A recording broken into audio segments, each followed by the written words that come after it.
सासू माँ को मरे हुए 5 महीने हो चुके थे और मेरे ससुर जी बहुत अकेले रहने लग गए थे। वह बहुत दुखी रहते थे और उनका किसी भी काम में मन नहीं लगता था। थोड़े दिनों बाद मैंने नोटिस किया कि वो मुझको अजीब तरह से देखते थे। मैं उनके इस व्यवहार से बहुत परेशान हो चुकी थी। फिर एक दिन मैंने सोचा, अगर मैं ही ससुर जी को खुश कर दूं, तो घर की बात घर में ही रहेगी और किसी को पता भी नहीं चलेगा। और इसीलिए मैंने एक दिन हेलो दोस्तों, आज की इस रोमांचक कहानी में आप सबका स्वागत है। मेरा नाम शिखा है और मेरी उम्र 25 साल है। मैं एक शादीशुदा औरत हूँ।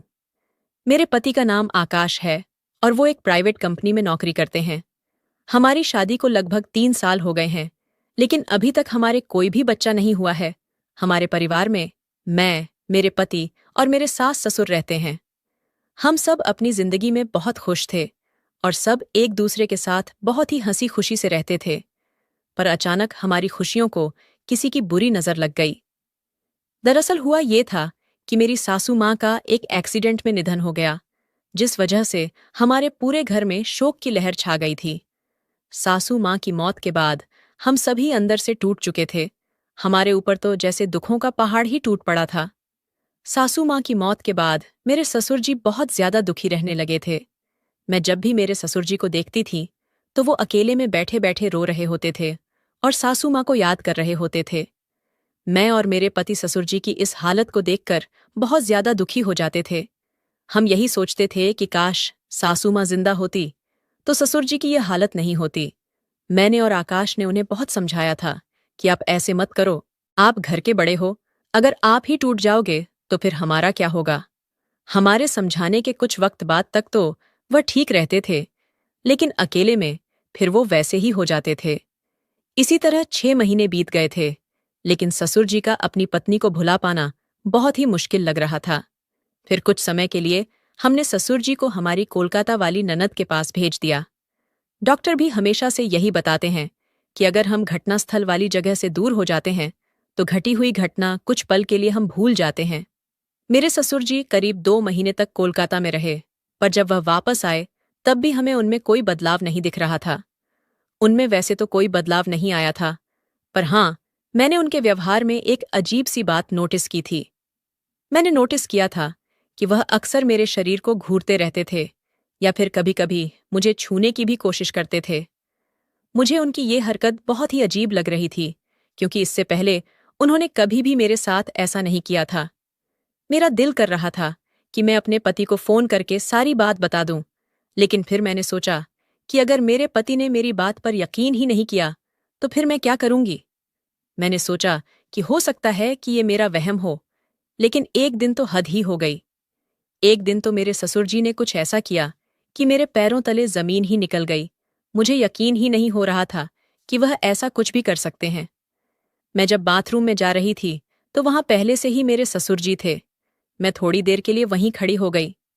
मुझे लगा वह थोड़ी देर में बाहर आ ही जाएंगे, इसलिए मैं यहीं खड़ी हो जाती हूँ। पर यह क्या, अंदर से तो अजीब अजीब सी आवाजें आ रही थीं। मैं सोच रही थी कि ससुर जी इतना टाइम से बाथरूम के अंदर क्या कर रहे हैं। मैंने उन्हें बुलाने की भी कोशिश की, पर शायद उन्होंने सुना ही नहीं। फिर जब मुझे लगा कि वह कभी भी बाहर आ सकते हैं, तो मैं अपने कमरे में आ गई। पहले तो मेरे मन में ख्याल आया कि यह सारा मामला अपने पति को बता दूं, लेकिन फिर से मेरे दिमाग में यही आया कि अगर वह मेरी बात पर भरोसा ही नहीं करेंगे, तो फिर मैं क्या करूंगी। यही सोचकर मैं रात भर जागती रही और मुझे नींद ही नहीं आई। मैं अंदर से बहुत परेशान थी, क्योंकि इतने दिनों से जो कुछ भी हो रहा था वह बहुत ही अजीब था। मेरे पति ने मुझे प्यार करने के लिए कहा, लेकिन मैंने कहा आज मेरा मूड नहीं है, और इतना कहकर मैं उनकी तरफ पीठ करके सो गई। मेरी सारी रात जागते हुए ही निकल गई और दूसरे दिन मेरे पति को शहर से बाहर किसी काम के लिए जाना था। वह 5 दिनों के लिए एक मीटिंग में जाने वाले थे। मैंने उनका बैग लगाया और उनका टिफिन भी तैयार कर दिया। थोड़ी देर बाद मेरे पति अपने काम के लिए निकल गए। अब घर पर मैं और ससुर जी अकेले ही थे। मैं तो डर से कांप रही थी। मेरा तो एक एक पल सदियों जैसा गुजर रहा था। मैंने पूरे दिन घर का काम किया और सारा काम निपटा के अपने कमरे में आ गई। पिछली रात को मुझे नींद नहीं आने के कारण अब नींद ने अपना घेरा डालना शुरू कर दिया था। नींद के मारे मेरी आंखें अपने आप बंद हो रही थीं। दिन के 4 बज रहे थे। मुझे पता ही नहीं चला कि कब मेरी आंखें बंद हो गईं और मैं गहरी नींद में चली गई। मैं वैसे तो साड़ी ही पहनती हूं, लेकिन कुछ दिनों से ज्यादा गर्मी होने के कारण मैं सलवार कमीज ही पहन रही थी। मेरा पूरा शरीर पसीने से भीगा हुआ था और मैं अपने कमरे में आकर पंखे के नीचे लेटी हुई थी। करीब 1 घंटे बाद मैंने महसूस किया कि कोई मुझे अजीब तरह से हाथ लगा रहा है। पहले तो मुझे लगा कि शायद मैं सपना देख रही हूं और सपने में मैं अपने पति के साथ हूं, लेकिन फिर मैं एकदम से हड़बड़ाहट में उठी और अपने कपड़े ठीक करने लगी। मैंने देखा कि मेरे ससुर जी मेरे बगल में बैठे हुए हैं। मैं उन्हें देखकर चौंक गई। मैंने उनसे पूछा, क्या हुआ बाबूजी? आपको मुझसे कोई काम था क्या? ससुर जी बोले, बहू मेरा चाय पीने का मन कर रहा है। मैंने तुम्हें बहुत बार आवाजें लगाईं, पर शायद तुमने सुना ही नहीं, इसलिए मैं खुद ही तुम्हारे कमरे में आ गया। यहां मैंने देखा कि तुम आराम से सोई हुई हो, तो मैंने सोचा कि सोई हुई बहू को क्यों उठाना, मैं खुद ही चाय बना लेता हूं, पर इतने में तुम जाग गईं। इन शब्दों में ससुर जी ने अपनी सफाई दी, तो मैं झट से बेड से नीचे उतरी। मेरा दिल जोर जोर से धड़क रहा था। मैंने अपनी चुनरी अपने सिर पर लेकर कहा, बाबूजी, आप अपने कमरे में जाइए, मैं वहीं पर चाय लेकर आती हूं। मेरा इतना कहने भर से उनका दिल टूट गया था। फिर वह अपने कमरे में चले गए। करीब 15 मिनट बाद मैं उनके कमरे में 1 कप चाय लेकर गई। मैं उनके कमरे में गई तो मैंने अंदर जाकर देखा कि ससुर जी अपने कमरे में बैठकर रो रहे थे। मैंने पूछा, क्या हुआ बाबूजी? आप रो क्यों रहे हो? कोई दिक्कत है क्या? अगर आपकी तबीयत खराब हो तो मैं तुरंत डॉक्टर को फोन कर दूं। वो बोले, नहीं बहू, ऐसा कुछ नहीं है। बस आज मुझे तेरी सासू माँ की बहुत याद आ रही है। मुझे आज उसकी बहुत कमी खल रही है। जब से वो चली गई है, तब से मुझे समझ ही नहीं आता है कि मैं किससे अपने मन की बात कहूं। मैं भी एक इंसान हूं और मेरी भी कुछ ख्वाहिशें हैं। मेरा भी दिल करता है कि मैं अपने दिल की सारी बातें किसी से कहूं। अब मैं बच्ची तो नहीं थी जो मैं उनके इशारे को ना समझूं। मैं समझ रही थी कि वह किस बारे में बात कर रहे हैं। फिर भी मैं उनके पास गई और मैंने उनसे कहा, बाबूजी, आप चिंता मत कीजिए, सब ठीक हो जाएगा, और अगर आपको कोई बात करनी हुआ करे तो आप मुझसे कर लिया करो। मैंने इतना कहा ही था कि वह मुझे गले लगाकर रोने लगे। मुझे बहुत ही अजीब लग रहा था और मेरे मन में तरह तरह के ख्याल आ रहे थे, पर फिर भी मुझे उन पर बहुत दया आ रही थी और ससुर जी की इतनी उम्र भी हो चुकी थी कि हम उनकी दोबारा शादी भी नहीं कर सकते थे। अगर हम उनकी दूसरी शादी कर भी देंगे तो हम किसी को मुंह दिखाने के लायक भी नहीं रहेंगे। हमें समाज से बर्खास्त कर दिया जाएगा। इससे तो बेहतर यही है कि घर पर ही इस समस्या का कोई हल निकाला जाए।